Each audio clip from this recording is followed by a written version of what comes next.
Lechun ranena ladoino Naria letzu yishayenu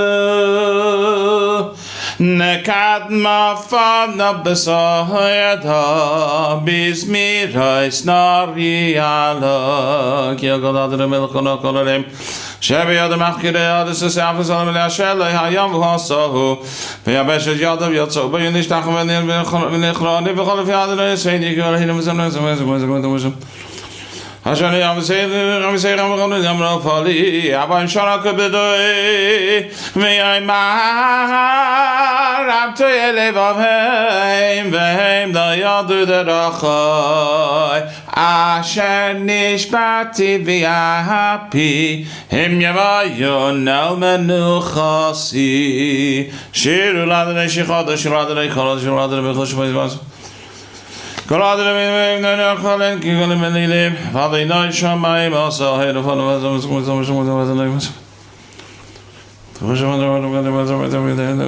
Yisrael Vesoget Haaretz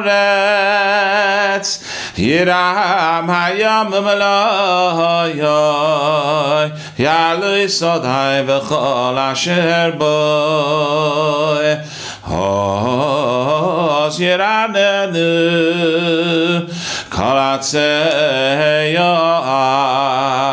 Lifnei Adonai Kiva Lishbait Haaretz Yishbaitei V'hel B'tzedek V'yamim Be'emunasai Adonai Melech Tokei Lo Shizchom Remnuntzah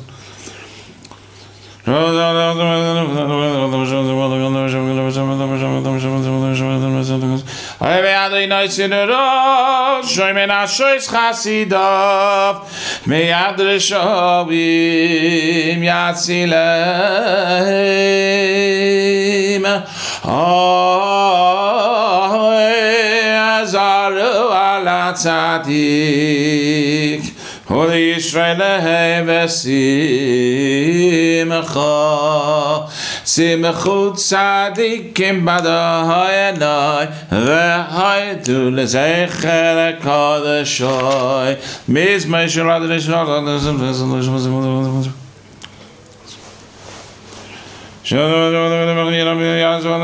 Halchov Yachat Harim Yiraneinu Lifnei Adonai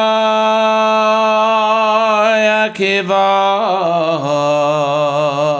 Lishbait Haaretz Yishbaitei V'hel B'tzedek V'yamim B'meisharim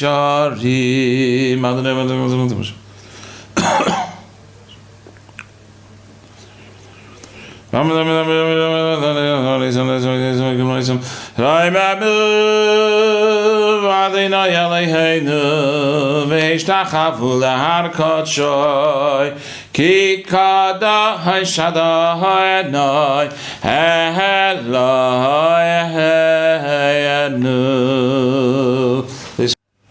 A very good Erev Shabbos to you all. Parshas Devarim, beginning of the book of Deuteronomy, a new book, a new Sedra, and possibly a new beginning in other ways as well. Shabbos this week starts at 8:23 and finishes 8:26, although we usually make it in at 8 o'clock, and concludes at 10:22. Shabbos this week is the Shabbos for Tisha B'Av, so it's also known as Shabbos Chazoin, because the Haftorah is from the first book of the book of Isaiah, first chapter I should say, the book of Isaiah, which begins with the words Chazoin Yeshayahu ben Amos, the vision of Isaiah the son of Amos. And he was of course the one who prophesied and saw things that were not going to be as they should do. And he was a foreteller of some gloom, although he does have many other beautiful prophecies which talk about the Messianic coming and the way life will be after Mashiach is here. Rabbi Yitzchak of Berditchev used to give the following parable. you say Shabbos is called Shabbos Chazoin. Why? Because Chazoin means a vision, and you will get a vision. So what vision is that? You say, well, every Jew is shown a vision of the third temple. And this is like the story of the father who bought his son a wonderful, beautiful, nice suit of clothes. Wonderful three-piece suit, looked amazing. And for a while the son looked after the suit and was very happy with it, pranced around. But after a bit he became a bit lazy, didn't take care of his suit until eventually it got ripped and sullied and it was no longer fit for purpose. His father was upset with him and took away that suit and bought him a second suit. And this indeed repeated itself. He looked after the suit, walked around in it in a correct manner, but after a while became complacent and let the suit become dirty and torn and not fit for purpose. So the father took away the second suit. And then he bought him a third suit, but this he didn't give to him. He showed it to him, and he says, listen, son, this is the suit of clothes I bought for you. When you can learn how to look after a suit and wear it properly, I'll give this to you. In the meantime, I'm just showing you should know it is there, and you'll find the impetus to try and learn how to wear clothes properly. So, says Rabbi Yitzchak, is what happens with the Beis HaMikdash. First temple, we looked after it for a bit, but then things went awry, and it was destroyed. It was taken away from us. God built a second temple. That too, we looked after it even longer than the first. But eventually, the main cause of it, says the Talmud, was sinas chinam, baseless hatred. And that too was taken away from us. And God has this third temple waiting. He's waiting in heaven, waiting for us to do a few bits and pieces on earth. And when the time comes, that Beis HaMikdash, that temple will descend. But God says, first you learn how to look after a temple, and then I will give it to you. But every now and then he shows it to us, and this is the Shabbos. He said, well, if it's supposed to be a Shabbos when I see the temple, I don't see no temple. Is the answer, your soul sees it. And that is, it ricochets down into your mind and your heart and leaves you with a feeling that maybe it ought to be a little bit better. That's what it's supposed to do. A brief resume of the Sedra that we read, Parshas Devarim. The first in the fifth of the book, the 5 books of Moses.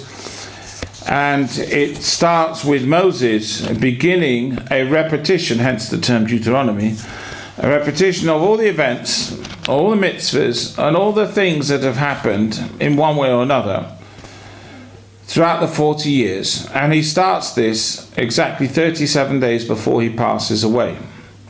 So it starts on the 1st of Shabbat. And he passed away on the 7th of Adar. And he tells all the Jewish people, make sure everybody's present so that nobody misses the event. He reviews the events that occurred from when they left Egypt, all the way to Sinai, all the way to the borders of the Promised Land. He rebukes the people for their failings and for their sins. He enjoins them to keep the Torah and observe its commandments in the land that God is giving to them as an eternal heritage, into which they are shortly to cross together with Joshua after his demise, after Moses passes away. Moses recalls his appointment of judges and magistrates to ease his burden of meting out justice to the people and teaching them the words of God, the journey from Sinai through the great and fearsome desert, the sending of the spies, which is on the 9th of Av in a few days' time, it's the anniversary, and the people's subsequent spurning of the Promised Land. So God decreed that those adults who were alive at the time would pass away, and the children that they were worried about and fearful that they would not enter into the land or be vanquished, they'll be the ones that will be grown up by the time they go in and will indeed inherit the land.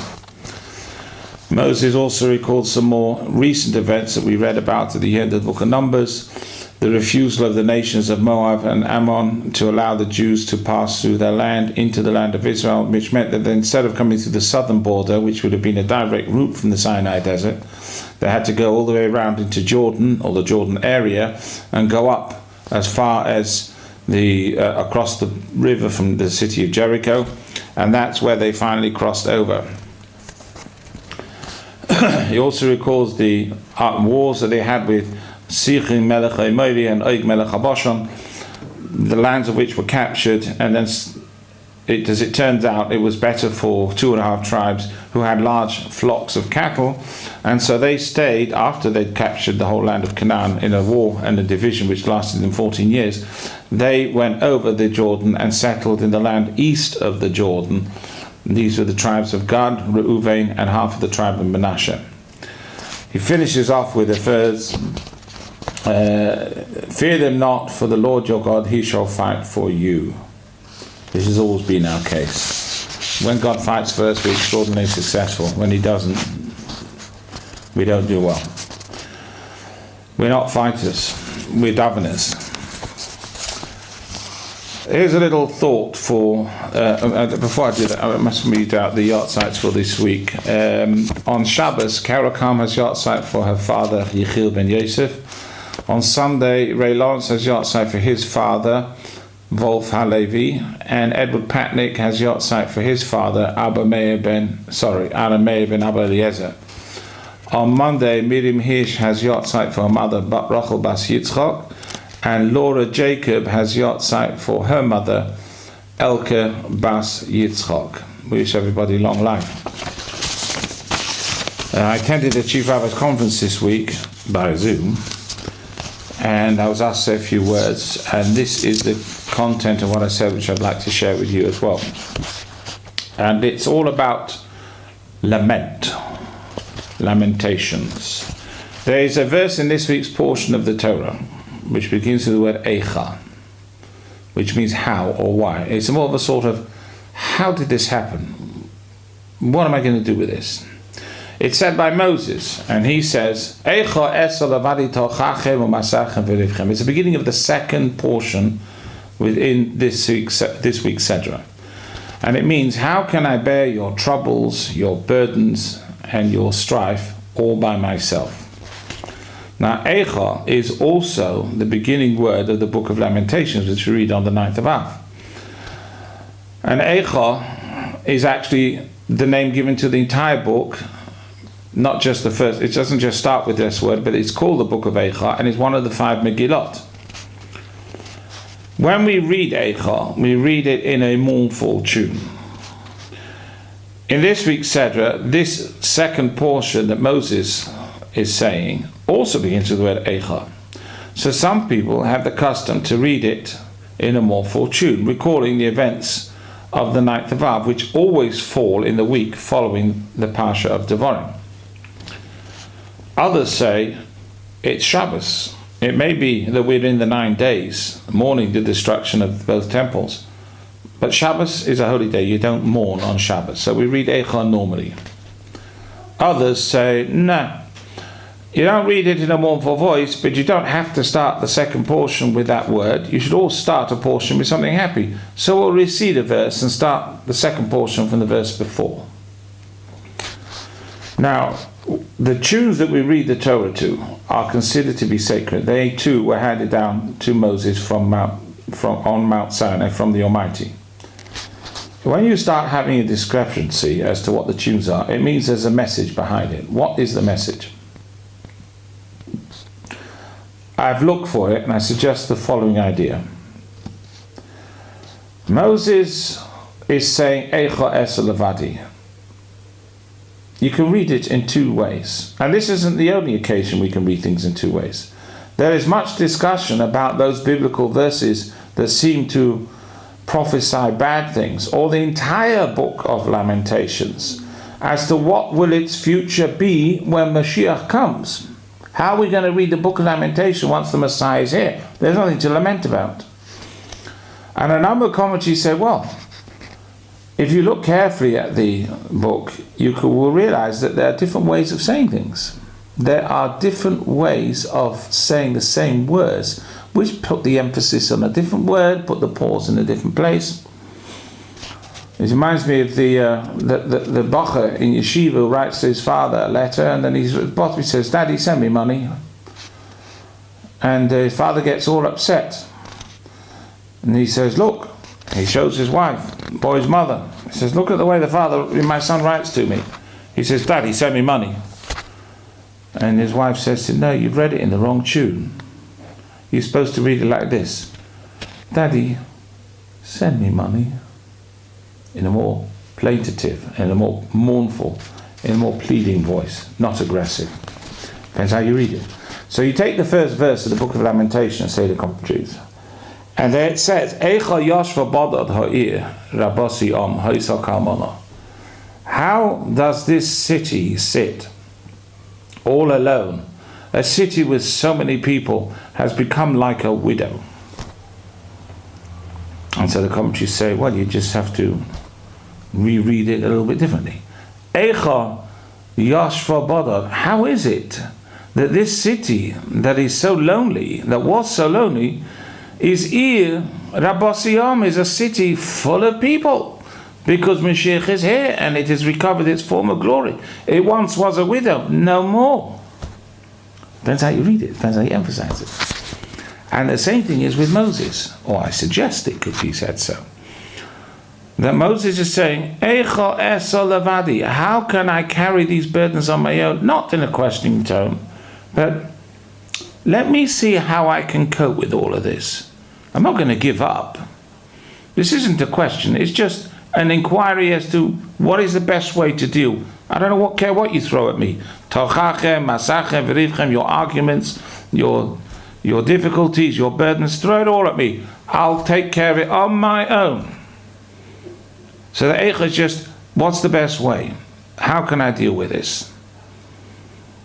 And in many ways, the lesson of this is, there are challenges. Everybody has challenges. Nobody escapes life without problems and things which disturb our peace and tranquility. So the question is, are you going to complain about it and say woe and lament? Or are you going to say, let's see how I can deal with this. How can I cope with this? How can I make this better? How can I overcome the problem? And that's why some will read it in a mournful tune and some will read it in a regular tune. Because they say this isn't a problem, this isn't a lament, this is just a challenge and we will cope with it. What is the philosophy underpinning that way of thinking? Very simple. Everything is by divine providence. Nothing happens to a person without God intending it to. And therefore, whatever happens to us, God knows and checks to see that we've got the strength to deal with it, and only then does he allow it to happen. So nothing comes my way that I can't deal with. So the question is just, Eicha, how am I going to sort it? Because it will get sorted. We wish you all a very happy and successful summer ahead. Don't be put off by the 9th of Av and the fast day. It will become a day of rejoicing and celebration and turn into a festival in its own right. All we need is Mashiach. Good Shabbos.